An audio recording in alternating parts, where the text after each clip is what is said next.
Mario and Sonic, two of the biggest icons of video game culture, still running today decades after their respective debuts. While Mario's kept a consistent popularity and level of quality generation in, generation out, Sonic's maintained one of the largest and most expressive fan bases on the internet, with arguably more fan art, parodies, and reviews dedicated to his games than Mario's. Despite their endurance well into the 21st century, you can't deny that their earliest games are products of their time. Mario was created in the 80s, an experimental decade for video games as developers and consumers gradually settled into how genres, controls, consoles, and franchises would look and feel for the rest of the industry's history. Then Sonic was created in the 90s as these truly established elements of gaming culture were expanded upon as graphics and memory got better, new twists on old formulas were created, and gaming became more accepted as a form of media alongside movies and TV shows. Oh, and speaking of TV shows, game series occasionally got them as adaptations. I've already covered the Pokemon anime and how it successfully stood on its own during a time period where nearly every other game-based cartoon was very spotty. Battletoads, Bubsy, Captain N, G-rated Mortal Kombat, Donkey Kong Country, need I go on? These are not generally made by the game designers or developers, but rather by companies that squirted out other toy-based cartoons and didn't see video games as anything other than more children's brands to slap onto the TV screen. It's a shame that a lot of popular franchises have their early histories tainted by mediocre or outright awful cartoons, but when Mario and Sonic got their own animated series, multiple it should be noted, fans of these series just sort of accepted it. Is it because their games were just so popular by themselves, or were their shows just not that bad? Well, to find out, I'm going back to both the 65-episode series that started both of their journeys on TV, 1989's Super Mario Bros. Super Show and 1993's Adventures of Sonic the Hedgehog.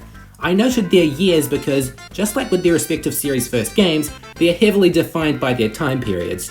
4 years did a lot for both video games and TV animation, but I'm getting ahead of myself. Let's start with the Super Mario Bros. Super Show, which is about as 80s as an 80s cartoon can get before it bombs. The show has two openings, but the second one tells us what's going on. The Mario brothers, Mario and Luigi, were plumbing in a bathroom drain one day when it grew and sucked them out of Brooklyn and into the Mushroom Kingdom. This was Nintendo of America's backstory for them from the NES days up to Yoshi's Island, and it's told through rap. How fun. The show itself takes place after they save Princess Toadstool from King Koopa for the first time, as they travel across the Mushroom Land to try and find a way back to the real world. It's a formula show, alright. Go to a strange new place, meet someone new, battle King Koopa a few times, rinse and repeat 4 times a week, 13 weeks a year. To its credit, the show's ambitious in heading to whole new worlds nearly every week. It must have been challenging for the background artists to come up with dozens of distinct locations. Furthermore, there was some thought put into translating the games into a TV show with characters. Mario develops his love for Italian food here, and Luigi develops his Frady Cat quirks, and these would eventually be stable personality traits from the N64 era onward. But that wraps up the positive things I can say about this cartoon. The locations, as ambitious as they are generally uninspired and underdeveloped. The jokes are cheap, the animation can get very lazy at points, they mix random elements from Super Mario Bros. And Super Mario Bros. 2 in a blender. Toadstool, Toad, and Koopa are not interesting characters, and the latter two can often get very annoying. And above all else, the writing is never consistent. Sometimes you can get a mindless yet enjoyable blast from the past, other times you can get bad rap. Since the game's stories were so basic, most of the Mario cartoons episodes are movie parodies, everything from James Bond to Indiana Jones, usually with most of the thought going into the episode titles and the least going into character design. Given they couldn't really go all out with spoofs for copyright reasons, the references are merely set pieces for the adventures, which are almost always just Mario meeting quirky new character, having to save the princess, and or almost finding a way home, but this is one of those episodic shows that has no real start or finish. A couple final points to round the review out. The art is fine, but the animation itself is rather restricted. Every movement is extremely on model, which makes the occasional animation goof in these old shows all the more sudden and funny. The music is mostly renditions of the music in the first two games, and while acceptable, they end up sounding even more dated than the originals.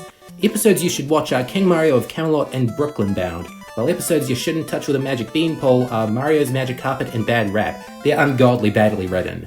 Lastly, the episodes are paired with live action segments, the kind that are funny for the wrong reasons, and every Friday there'd be a Zelda cartoon instead. But is this a Zelda video? Do I look like a Zelda fan? Alrighty, now on to Adventures of Sonic the Hedgehog. This aired on weekdays alongside a Saturday morning cartoon that was darker and more character-driven, because SEGA couldn't pin down if they wanted the Sonic franchise to be light or dark. The more things change, the more they stay the same. You'll know you're watching the goofier, more juvenile show by the general look of it alone. The backgrounds are abstract, the characters can go off-model when the situation calls for it, and the jokes are far more plentiful, often being very loud and exaggerated. It couldn't have been made in any decade other than the 90s, the era of Ren and Stimpy and Rocko's Modern Life.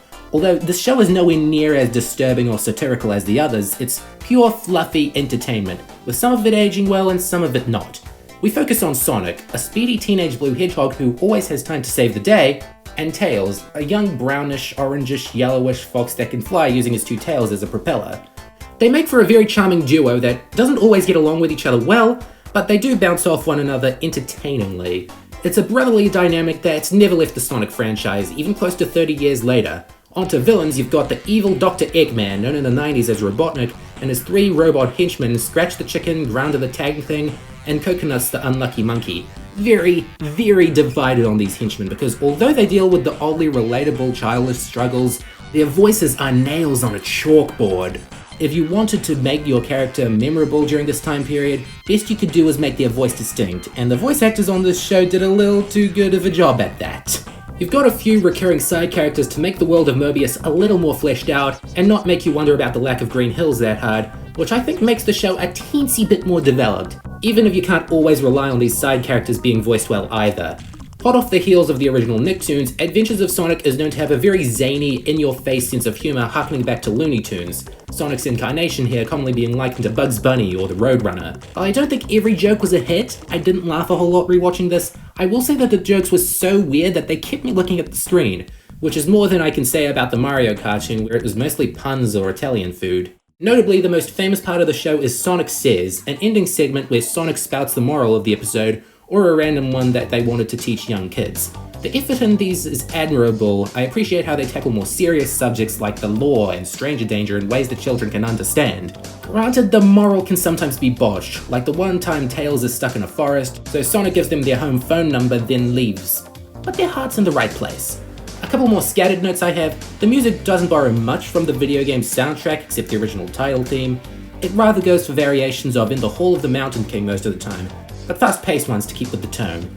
I don't mind the music here, and I can understand why they didn't use the video game music. The best episodes are Mass Transit Trouble, Boogie Frights, Tails' New Home, and the Chaos Emerald Saga. Props to this crew for actually making them emeralds. And the worst include Too Tall Tales, Babysitter Jitters, and Trail of the Missing Tails, all of which are just dumb. I'm not very surprised this video is so short. There isn't much need to go into detail about these shows, much less their individual episodes. At the end of the day, they were both made for one purpose and one purpose only, to get kids more familiar with Mario and Sonic and buy more of the games and merchandise. It's still fascinating that, despite being the same type of show, their styles and deliveries were separated by a very turbulent 4-year gap that pushed animation forward. It's for this reason I prefer the Sonic cartoon, because despite being more frustratingly wacky in some cases, it's got a lot more entertainment value than the Mario cartoon, which had no ulterior purpose beyond wanting you to play the Super Mario games. Let me know what you prefer, simple, straightforward retro cartoons, or those that went through the motions and took risks. All I know is that I want to get back out of the past. Goodbye for now.